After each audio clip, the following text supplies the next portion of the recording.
Hello everyone, आज का topic है परागण पॉलिनेशन। परागण के बारे में आइए विस्तृत से जानते हैं। परागण एक घटना है जो कि निषेचन से पूर्व घटित होती है, अर्थात परागण निषेचन पूर्व घटना है। निषेचन से पहले होने वाली घटनाओं को निषेचन पूर्व घटना तथा निषेचन के बाद होने वाली घटनाओं को निषेचन पश्य घटना कहा जाता है। तो निषेचन पूर्व के अंतर्गत ही परागण आता है। परागण की परिभाषा चित्र के आधार पर दिया जाए। इस चित्र में एक उभयलिंगी पुष्प के दोनों जरनांगों तथा उनके भागों को दिखाया गया है। जैसे नर जरनांग को स्टामेन कहा जाता है। स्टामेन का अग्रभाग एंथर तथा पश्च भाग फिलामेंट होता है। एंथर के अंदर परागकण बनते हैं जो कि नर युग्मक होते हैं। ठीक इसी प्रकार इसका जो मादा जरनांग होता है इसे पिस्टिल कहा जाता है। पिस्टिल के 3 भाग होते हैं, स्टिग्मा, स्टाइल और ओवरी। स्टिग्मा पिस्टिल का सबसे अग्रभाग होता है, मध्य भाग स्टाइल होता है तथा निचला फूला हुआ भाग ओवरी होता है। पॉलिनेशन की प्रोसेस में एंथर से परागकण मुक्त होकर स्टिग्मा पर जाते हैं और इन्हीं परागकणों के यहाँ तक पहुँचने की प्रक्रिया या स्थानांतरित होने की प्रक्रिया को परागण कहा जाता है। अर्थात पुंकेसर के परागकोश से परागकणों का स्त्री केसर के वर्तिकाग्र पर पहुंचने की प्रक्रिया ही परागण कहलाती है। पुंकेसर के परागकोश से मुक्त पराग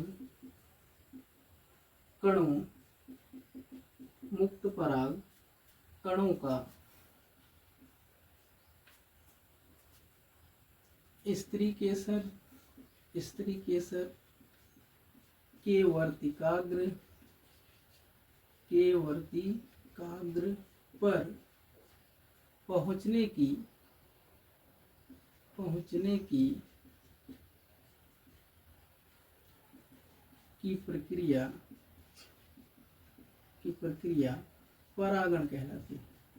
वर्तिकाग्र पर पहुंचने की प्रक्रिया परागण कहलाती है।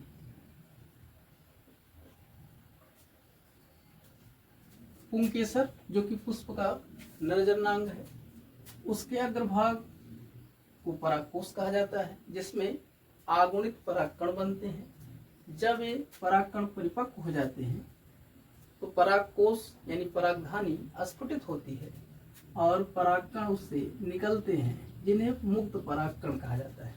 और जब ये मुक्त परागकण स्वतः या किसी माध्यम द्वारा स्त्री केसर के अग्रभाग वर्तिकाग्र पर पहुंच जाते हैं तो इस प्रक्रिया को परागण कहा जाता है। परागण के प्रकार, तो परागण मुख्यतः 2 प्रकार का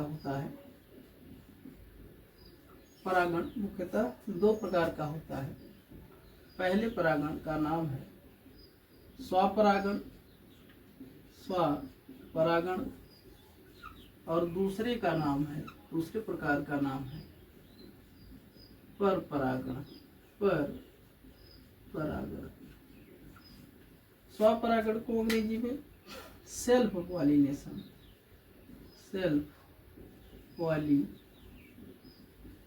कहा जाता है और परपरागण को क्रॉस पॉलिनेशन कहा जाता है। इस प्रकार परागण मुख्यतः 2 ही प्रकार का होता है।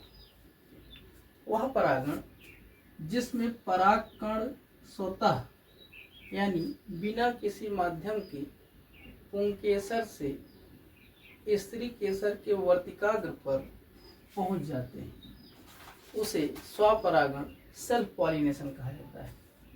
जबकि पर परागण में इन परागकणों को किसी माध्यम या साधन द्वारा वर्तिकाग्र पर पहुंचाया जाता है, क्योंकि पर का मतलब होता है दूसरे। अब इस माध्यम के अंतर्गत कोई कीट पतंगा, जल, वायु या कोई जंतु हो सकता है। इसलिए माध्यम अलग अलग होने के कारण ही पर परागण के कई प्रकार बनते हैं। जबकि स्वपरागण के दो ही प्रकार हैं। पहले प्रकार को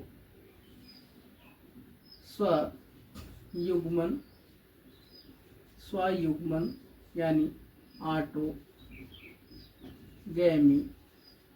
कहा जाता है। ऑटोगैमी यानी एक ही पुष्प के पुंकेसर से परागकणों का उसी पुष्प के स्त्री केसर के वर्तिकाग्र पर पहुंचने की घटना स्वयुग्मन ऑटोगैमी कहलाती है।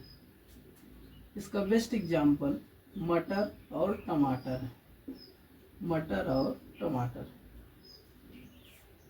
स्वपरागण का जो दूसरा प्रकार है वो है सजात पुष्पी परागण यानी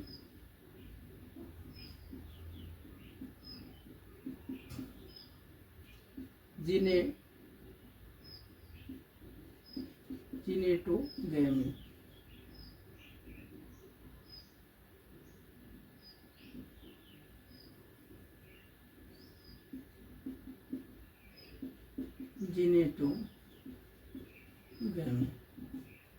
सजात पुष्पी परागण यानी एक ही जाति के किसी एक पुष्प के परागकणों का किसी दूसरे पुष्प के वर्तिकाग्र पर पहुंचने की जो घटना होती है उसे सजात पुष्पी परागण कहा जाता है। इसका मतलब दोनों पुष्प एक ही जाति के होते हैं, एक पुष्प का परागकण दूसरे पुष्प के वर्तिकाग्र पर पहुंचता है, जैसे मक्का।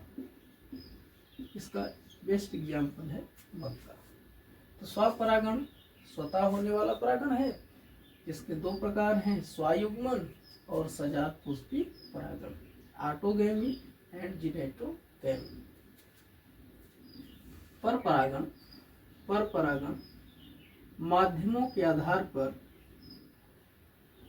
दो भागों में बांटा जा सकता है।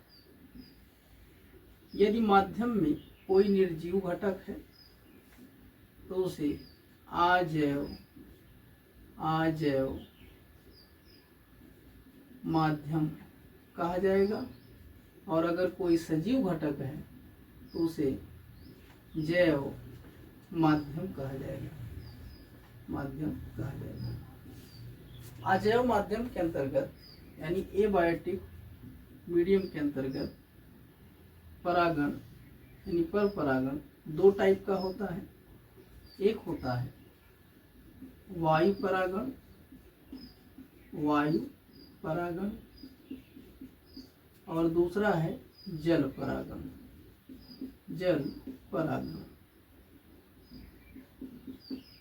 वायु परागण को एनीमोफिली कहा जाता है और जल परागण को हाइड्रोफिली कहा जाता है।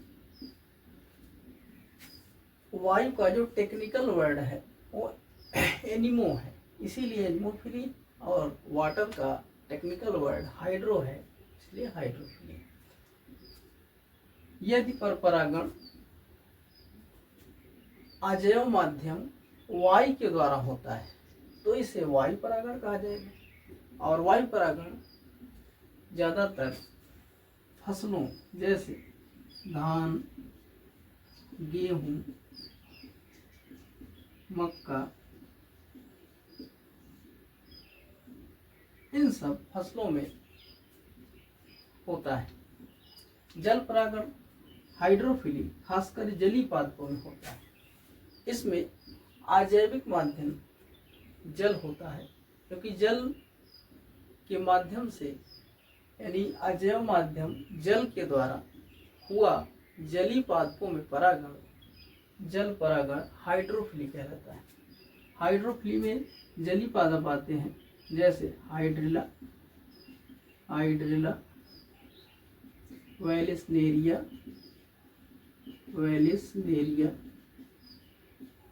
वेलिसनेरिया, सिंघाड़ा आदि। जैविक माध्यम के अंतर्गत जो परागण है ये 2 टाइप का होता है मुख्यतः। पहले टाइप को कीट परागण कहा जाता है।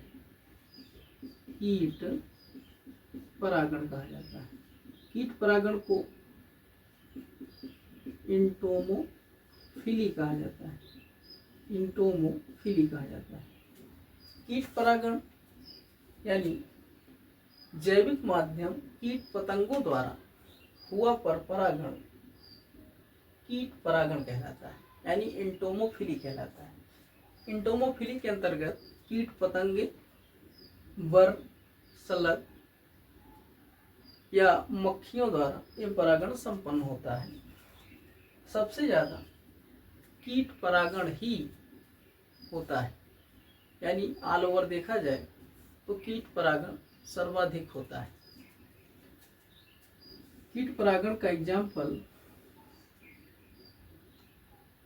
साल्विया।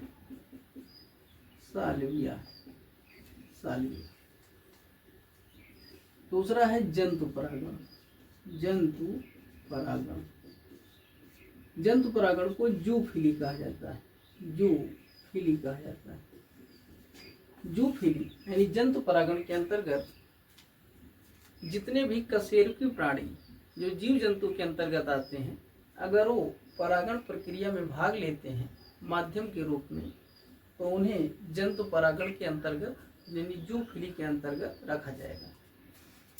जंतु परागण के अंतर्गत पहला परागण है पक्षी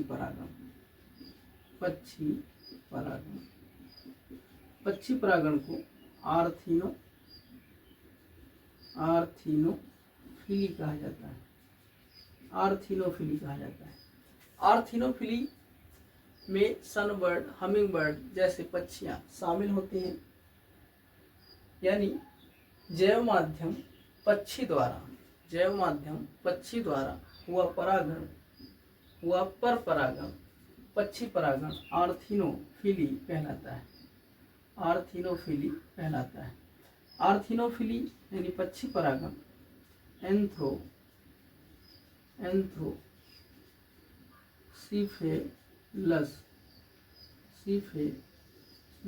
नामक पादप में होता है।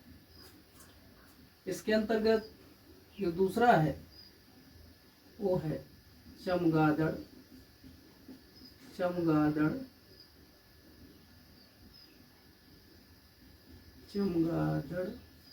द्वारा परागण, जिसे चिरोप्टेरोफिली कहा जाता है। चमगादड़ द्वारा, क्योंकि चमगादड़ रात्रिचर जीव है, जैसे कदम, सेमल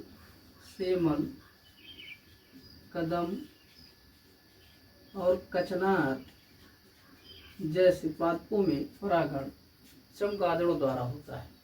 कुछ जंगली केले, अमरूद में भी चमगादड़ द्वारा ही परागण होता है। अगला है घोंघा द्वारा परागण यानी घोंघा परागण, जिसे मैलेकोफिली कहा जाता है। मैलेकोफिली यानी घोंघा परागण एपिसोमा में होता है। बारिश के समय यह परागण संपन्न होता है घोंघा के द्वारा। कोबरा प्लांट या कोबरा पौधा भी इसमें शामिल है। और अगला है सर्प परागण। सर्प परागण को ऑफियोफिली कहा जाता है। ऑफियोफिली। ऑफियोफिली सामान्यतः आर्किड में होता है।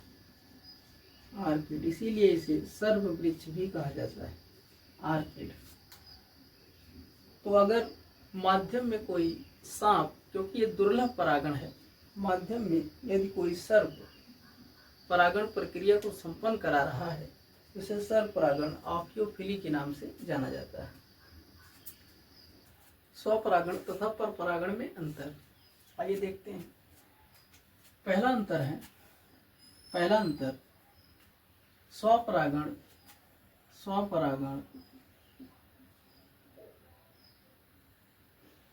परागण में माध्यम की आवश्यकता नहीं होती।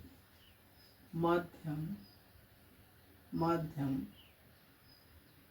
आवश्यक नहीं होता। स्वपरागण के लिए माध्यम की आवश्यकता नहीं होती, जबकि परपरागण में माध्यम अति आवश्यक है। दूसरा स्वपरागण उभयलिंगी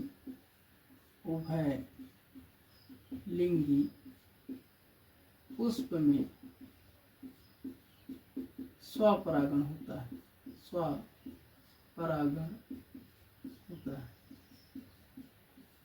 है। जबकि एकलिंगी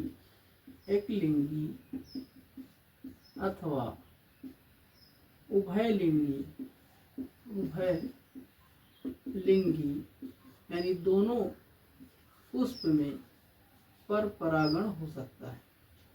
पुष्प में परपरागण होता है। स्वपरागण के लिए पुष्प उभयलिंगी होना चाहिए, जबकि परपरागण के लिए चाहे एक लिंगी हो चाहे उभयलिंगी। तीसरा है स्वपरागण के लिए पुष्प का बड़ा आकर्षक एवं रंगीन होना आवश्यक नहीं है।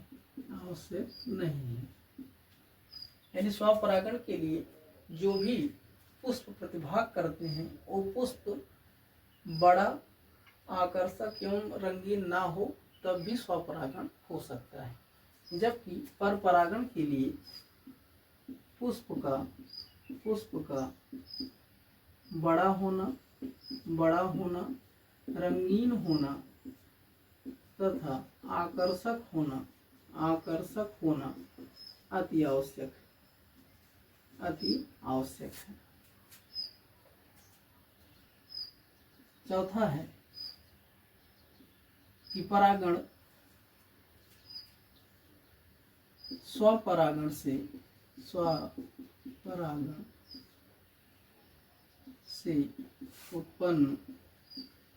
उत्पन्न बीज छोटा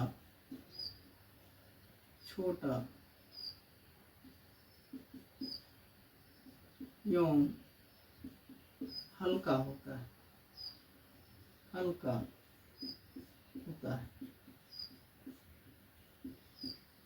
जबकि परपरागण से उत्पन्न बीज परागण से उत्पन्न बीज बड़ा एवं भारी होता है।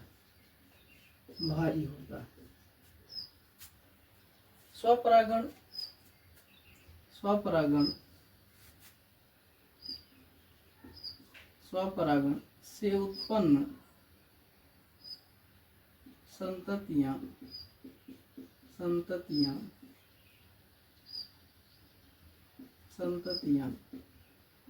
आनुवांशिक रूप से शुद्ध होती हैं, जबकि परपरागण से उत्पन्न संततियां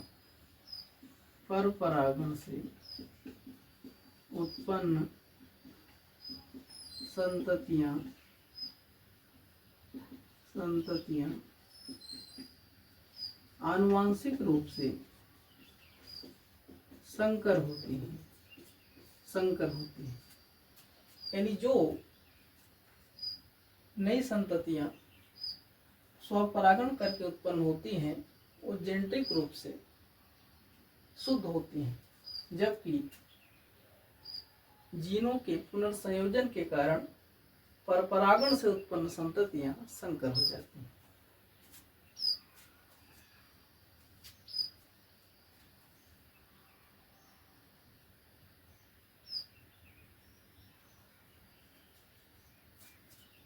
छठा है स्वपरागण के लिए पराग कणों की आवश्यकता कम पड़ती है, जबकि परपरागण में पराग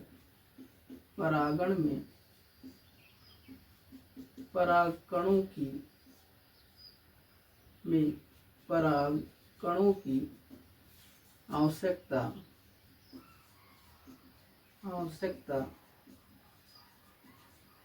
अपेक्षाकृत अधिक पड़ती है। इस प्रकार स्वपरागण तथा परपरागण में अंतर लिख सकते हैं। एक बार फिर से रिवीजन कर लेते हैं कि स्वपरागण के लिए किसी माध्यम का होना अनिवार्य नहीं है, जबकि परपरागण के लिए माध्यम अति आवश्यक है। स्वपरागण उभयलिंगी पुष्पों में होता है, यानी जिसमें नर जननांग और मादा जननांग एक ही पुष्प में मौजूद होते हैं, जबकि परपरागण के लिए ऐसी कोई शर्त नहीं है। एक लिंगी या उभयलिंगी दोनों प्रकार के पुष्पों में परपरागण हो सकता है। स्वपरागण में पुष्प का बड़ा, आकर्षक एवं रंगीन होना आवश्यक नहीं है, जबकि परपरागण के लिए पुष्प का बड़ा होना, रंगीन होना और आकर्षक होना अति आवश्यक है। स्वपरागण से जो उत्पन्न बीज होते हैं वो आकार में छोटे होते हैं तथा हल्के होते हैं, जबकि परपरागण से उत्पन्न बीज आकार में अपेक्षाकृत बड़े होते हैं और भारी होते हैं। स्वपरागण से उत्पन्न संततियां आनुवांशिक रूप से शुद्ध होती हैं, क्योंकि उनमें जीन का पुनर्संयोजन नहीं हो पाता, जबकि परपरागण से उत्पन्न संततियां आनुवांशिक रूप से संकर हो जाती हैं, क्योंकि जीन का पुनर्संयोजन हो जाता है। और लास्ट है स्वपरागण के लिए पराग कणों की आवश्यकता कम पड़ती है, जबकि परपरागण में माध्यम होने के कारण पराग कणों की आवश्यकता अधिक पड़ती है। आई होप ये वीडियो आपको अच्छे से समझ में आया होगा। मिलते हैं नेक्स्ट वीडियो में, तब तक के लिए जय हिंद।